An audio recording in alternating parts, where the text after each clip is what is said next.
amazina niraka nabanyita Alan Wabine director wa The Mighty Zion Choir ninyongera kwita abantu mwenda no kubamanyisa ngwe bira binamushanje byo kwezo omwakoko neza kubersande ngwe mtwine Ekitaramo chamani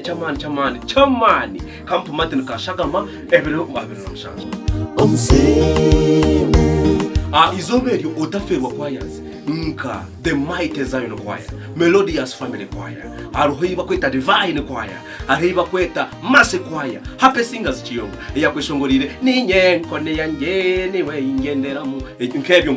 mbwenu twineyo omwishongozo kweta Martin Kada of Uganda mwije mu watching live kandi otebi waruna abashongoza abandi nka hapeke naza kubana kwishongore byishongore bisya na nebikuru mbwenu mwije tutarame hariyo abagambe bente Katoche John hariyo Rutabyama hariyo Kojo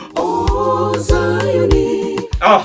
ijorebe kanse omutsuko omwana ni ikara mutahiwe bukanga nefukana na kabura kandi buremeza nefukana na kiyonga okutaha nemtwarebe kandi meza nemitwara 25 ejo nebere habantu bana kandi okushora no kwabusha emiryango neyigura shamukagaze hamwe okusyo bukasheshe mwije tutarame twaheza tutarame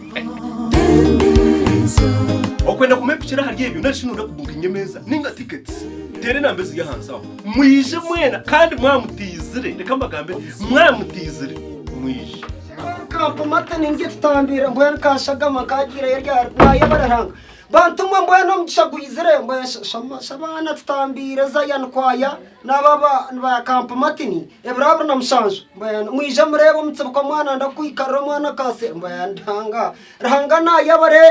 toza kuraba gambe bente Katoche muraratu zayiresha mbona ndanga baito kutaha mbagizira ngo nemtware ebiri ko kushora no bako batanyihiraho sente kandi mbona ntanka yakoze ijo rebo mugurse bana yisa